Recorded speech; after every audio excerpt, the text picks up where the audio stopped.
I'm going to take you guys out on a test ride on the new 2016 Softail Slim S. Now this is the olive gold and it has the military motif on there, one of two colors.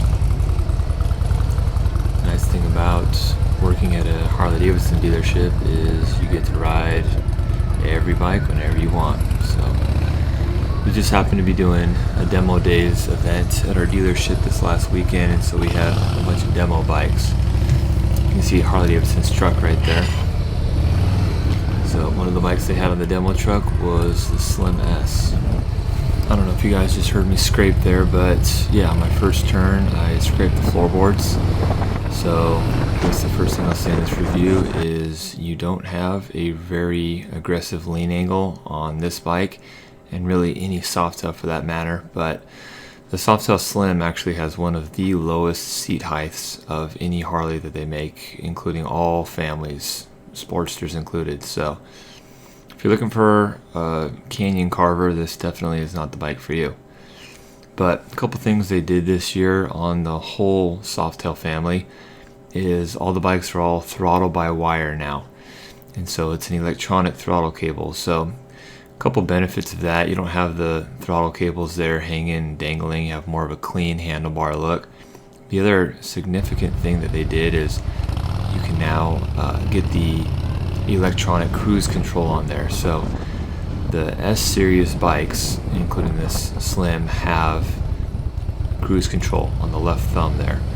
So that wasn't offered prior to this year on any Softails. You had the throttle stiffener on there, which was kind of the poor man's cruise control, but you got the really nice electronic cruise control now. The other thing that you got on the Softail Slim S is you have a hydraulic clutch. You can see next to my left hand there, you've got the clutch master cylinder there. So it's much like the touring bikes now. In 2014, all the touring bikes, with the exception of the Road King with the Project Rushmore, got the benefit of a hydraulic clutch, which subsequently had a few recalls, but that's neither here nor there. It's all good now. And I will say the hydraulic clutch is pretty nice.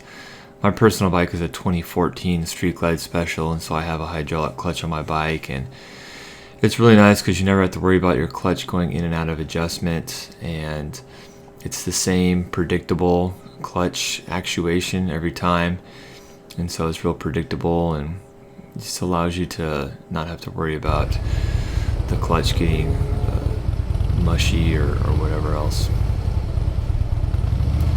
Just a FYI, I'm trying to cut out as much wind noise as possible in this video, so you'll hear the actual video sound go in and out. It's just me trying to give you a little bit of glimpses here and there of the motor sound and everything else without giving you too much of the wind noise. But anyways, so the big thing about the Softail Slim S and the Fatboy S this year is they have the big 110 motor. So you don't have to be buying a CVO to get the 110. Now you can just get the Softail or the Fatboy S, and they both are just under $20,000 as well. So a decent price tag for a big motor. And I will say that the 110 is significantly more powerful than the 103 cubic inch.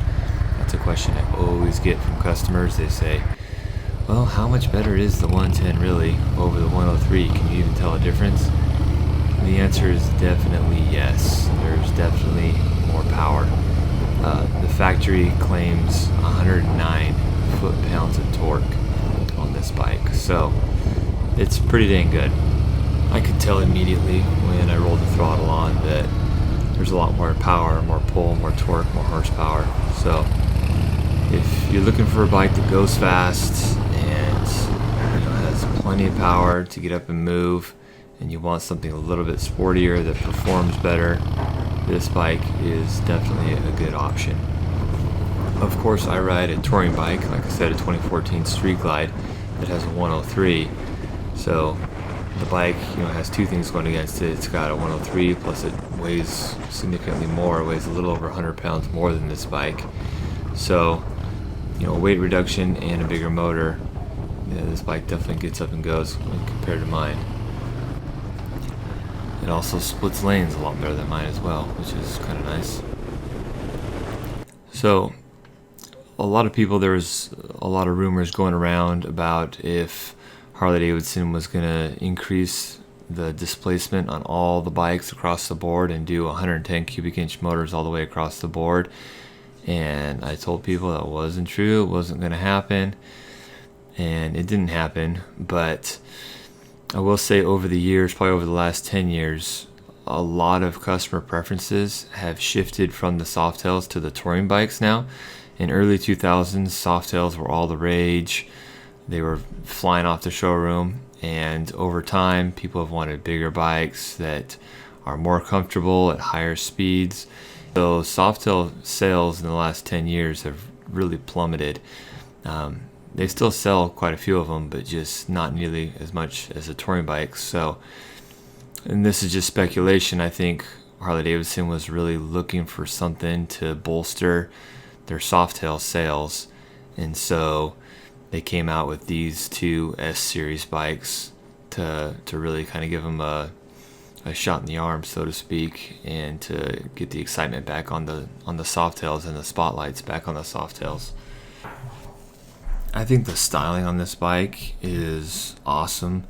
You know, as far as factory bikes go, this is one of the better looking bikes Harley-Davidson makes.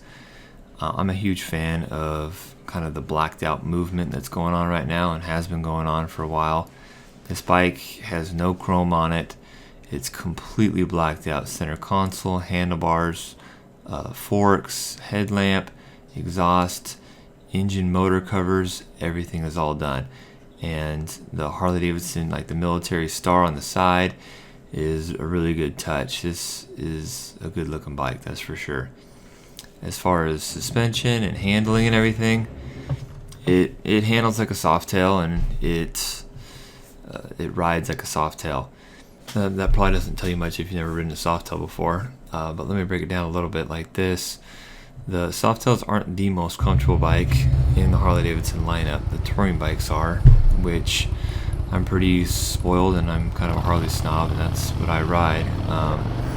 But a Softail is a great bike. It's a comfortable bike. It's not the most, it's not the optimal bike for a long road trip or cross country, or going high speeds for long distances. But it'll do it, and it'll be fine. You'll make it. I will say, you got to ask yourself, what kind of riding you plan on doing. If it's a lot of like the type of riding you're seeing in this video, surface streets and stuff, this bike is awesome to ride. I will say that it's going to be a million times more comfortable than any sport bike out there, but that kind of goes without saying. Sport bikes are probably the least comfortable bike you can buy. People that I feel like this bike is a perfect fit for would be someone who's, again, not looking to really do a lot of distance on the bike. A lot of Harley riders are distance riders, or someone who just really likes the performance and the looks, which this bike scores 10 out of 10 in both of those categories. Or someone that wants to buy a Slim. Maybe they're a little bit shorter. Again, a Slim is a great bike for someone who's a little bit shorter because it has one of the shortest seat heights. The Slim also has a very nostalgic look. It looks like a post-World War II chopper bobber style bike. And so if you're looking for that style, obviously this is a great bike. Again, you have the lowered Softail suspension though, so if you're looking for something for a long haul with two people, going 8-hour days on the bike, this probably is not your best bike. Now I will say the suspension can probably handle you if you weigh a little bit less. Me personally, I'm about 215 pounds, and so I wouldn't want to ride myself plus a passenger on this bike. But it'll do it, it's just not the most comfortable. So here I am arriving back at the dealership here.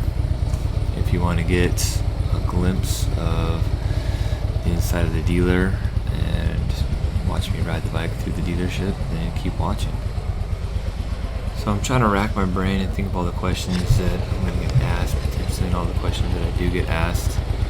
And so let me just do a quick recap. I think the bike is great.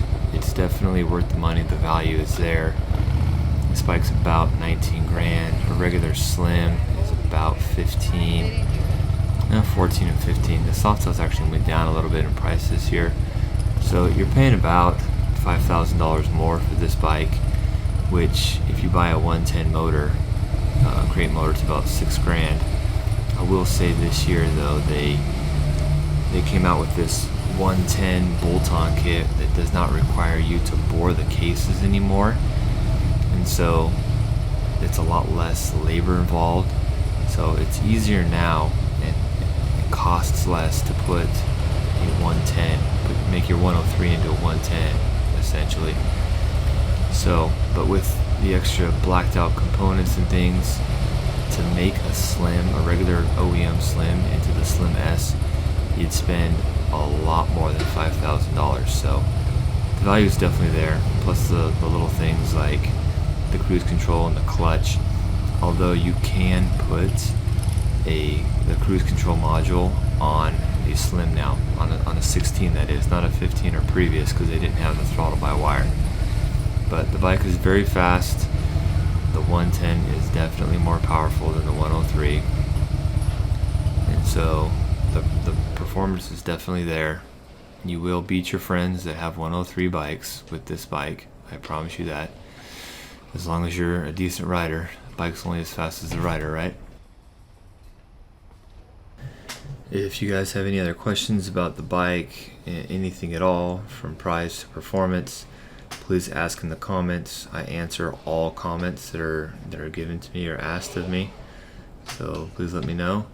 And go ahead and subscribe if you'd like to watch future demo rides and product reviews.